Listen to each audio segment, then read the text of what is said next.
আসসালামু আলাইকুম। চলে আসলাম, এই যে দেখতে পাচ্ছেন ডিম আনতে বলেছিলাম আর আনতে বলি নাই, মানে শুধু মুখ দিয়ে বের করেছিলাম ডিম খাইতে হবে। তো এটার ভিতরে আরো অনেক কিছু আছে। এই যে দেখতে পাচ্ছেন ডিম নিয়ে চলে আসছে। তো এখন কিন্তু ঘরে চলে যাচ্ছি আমি। এই যে ডিমগুলো মানে একদমই করব আর কি কি মানে নিয়ে আসছে অবশ্যই আপনাদেরকে দেখাবো। আর সবগুলো আমার জন্য নিয়ে আসছে আমি খাবো বলে। তো আমি একটু বসে নেই। এটা হচ্ছে যে দেখতে পাচ্ছেন কাজু বাদাম, তো কাজু বাদাম নিয়ে এসছে আমার জন্যে।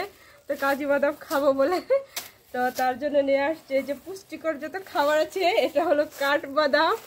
এটা কি কাঠবাদাম বলে নাকি আমি সঠিক বলতে পারি না। বলেছিলাম যে ওরকম একটা বাদাম দেখেছিলাম, তো খাইতে খুব ইচ্ছা করছে।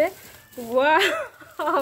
তারপর নিয়ে আসছে এই যে দেখতে পাচ্ছেন এই যে খেজুর, আর এই সবগুলো নিয়ে আসছে। আর কি কি নিয়ে আসছে অবশ্যই দেখাবো। আর দেখতে পাচ্ছেন এই যে অনেক বড় একটা ফুলকপি নিয়ে আসছে। আর এই ফুলকপিটা কিন্তু খুব সুন্দর এবং অনেক বড়, আর দেখতেও কিন্তু খুব চড়া। আর এটার ভিতরে আর কিছু নাই। আর এই জায়গায় দেখতে পাচ্ছেন যে জিনিসগুলো আমি শুধু একবার মুখ থেকে ভালো করে বের করে নাই। তারপরও কিন্তু কাঠবাদাম, কাজু বাদাম, ডিম, তারপর নিয়ে আসছি খেজুর। পুষ্টিকর খাবার খাওয়াতে হবে, তাই পুষ্টিকর খাবার নিয়ে আসলো।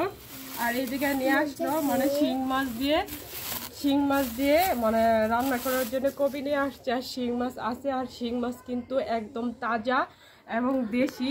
এটা হলো মানে ড্যাগের ভিতরে জিয়া রাখছিলাম, আমাদের আরিয়াল খান নদীর শিং মাছ। তো নিয়ে আসার পর কিন্তু জিয়া রাখছিলাম। তো এখন ফুলকপিটা কেমন হয়েছে তো দেখতে পাচ্ছ, অনেক সুন্দর একটা ফুলকপি। আর আসলে পুষ্টিকর খাবারের চাইতে আমার সব থেকে বেশি পছন্দ হচ্ছে এই ফুলকপিটা আসলে বাজার থেকে আনলে কিন্তু ছোট সাইজ, তবে এটা কিন্তু অনেক বড় সাইজ। হয়তো আজকে এটা উঠেছে বাজারে, তো সেই ক্ষেত্রে বাজারে সেরা একটা ফুলকপি নিয়ে আসছে। ফুলকপিটা খুব সুন্দর রেখে তো দিলাম। তো এখন আমাদের এলাকায় এটাকে ফুলকপি বলে, আর আপনাদের এলাকায় কি বলে অবশ্যই কিন্তু কমেন্ট করবেন। আর এখন হলো আমার ডিমগুলো আমি নিয়ে যাব ফ্রিজে রাখার জন্য। ডিমগুলো যদি ফ্রিজে না রাখি তাহলে কিন্তু ভেঙে যাবে, তারপর নষ্ট হয়ে যাবে। তো আমি পলিথিনটাই করে ফ্রিজে রাখবো এখন। এই যে এক এক করে এটা, এই যে এখন কিন্তু এটা খুলে তারপর কিন্তু ফ্রিজে রাখা হবে। তো বানটা খুলতে পারছি না, অনেকটাই মানে টাইট করে দিয়েছে। সমস্যা নয়, আমার নখ তো কম, নখ তো রাখি না আগের মতো। তো সেই ক্ষেত্রে এখন আমার দাঁতই যথেষ্ট। তো ডিমগুলো এখন ফ্রিজে রাখবো এক এক করে। দেখেন ডিমের সাইজগুলো অনেক বড় বড় এবং অনেক চড়া সুন্দর, আর এটা খাইতেও খুব ভালো লাগবে। আর ডিম খেলে অনেক পরিমাণে ফ্যাট কমে, এটা তো আপনাদের সবারই আমি মনে করি কম বেশি জানা আছে। যাদের অনেক বেশি চর্বি তারা কিন্তু প্রতিদিন 4টা করে ডিম খাইতে পারো, তাহলে তোমাদের অনেক পরিমাণে ফ্যাট কমে যাবে। আর আমি কিন্তু ডিমগুলো ফ্রিজে রাখছি, ফ্রিজে রাখলে ভালো থাকবে। তো এই জায়গায় 16টা ডিম রয়েছে, আর বাকিগুলো কিন্তু বাহিরে রাখতে হবে। মানে এই জায়গায় যে বক্স, এই বক্স ভরে গেছে, তো নিচে যে জায়গা আছে ওই জায়গাতে কিন্তু আমি রেখে দেব বাকিগুলা। আল্লাহ, অ্যাক্সিডেন্ট! একটা ডিম কিন্তু ভাঙে গেছে গা। আমি কিন্তু ওই দিকে তাকাইতে যাই, এইদিকে একটা ডিম ভাঙে গেল, অ্যাক্সিডেন্ট।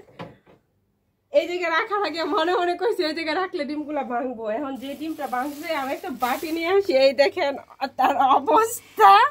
আর আমি ফ্রিজটা আগে মেরে নেই, তাহলে কিন্তু অবস্থা শেষ। তা আমি একটা বাটি নিয়ে আসি, তারপর হলো আছে খেজুর। তো সব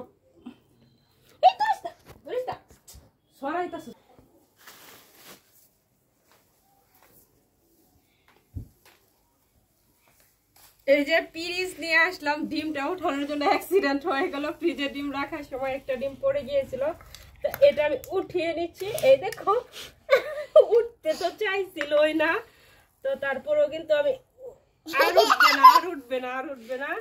তো এখন আর উঠাতে পারলাম না। এই যে দেখো ডিমটা ভাঙার পর কতটুকু হয়েছে। এই ডিমটা কিন্তু অনেক বড়, কুসুমটাও কিন্তু দুঃখের বিষয় ডিমটা ভেঙে গেল। আসলে মানে কি বলবো, তো এটা এই জায়গায় রেখে আর বাকি ডিমগুলো আমি রেখে দেবো এক এক করে ফ্রিজে। তো ফ্রিজে রাখলে ডিম সবসময় ভালো থাকে, এটা তো তোমরা কম বেশি সবাই জানো। আর আমি কাগজটা সহই রাখি, তাহলে আমার জন্য মানে সুবিধা হবে। আর প্রথমে যদি কাগজ সহ রাখতাম তাহলে কিন্তু আর এই একটা ডিম ভাঙতো না, কোনো সমস্যা না, একটা ডিমই তো ভাঙছে, এটা তো কোনো না। তো এখন এই যে এটার ভিতরে ভরে তারপর কিন্তু ড্রয়ারে রাখবো, তাহলে কিন্তু নাড়াচাড়াও পড়বে না আর ডিমটাও ভাঙবে না। তো আমি পলিথিনের ভিতরেই করে রেখে দেবো।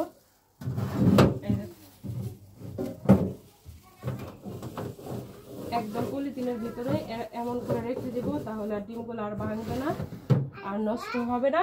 তো আসলে তারপর নিয়ে আসলো খেজুর, তো দেখি খেজুরগুলা কিরকম, একটু খুলে দেয়। তো খেজুরগুলা খোলার আগে বলবো ভিডিওটা কেমন হয়েছে অবশ্যই কিন্তু কমেন্ট করে সবাই জানাবা। আবারও চলে আসবো নতুন কোনো ভিডিও রেসিপি নিয়ে তোমাদের সঙ্গে শেয়ার করতে। সেই পর্যন্ত সবাই ভালো থেকো, সুস্থ থেকো। ধন্যবাদ সবাইকে, আসসালামু আলাইকুম। খেজুরটা কিন্তু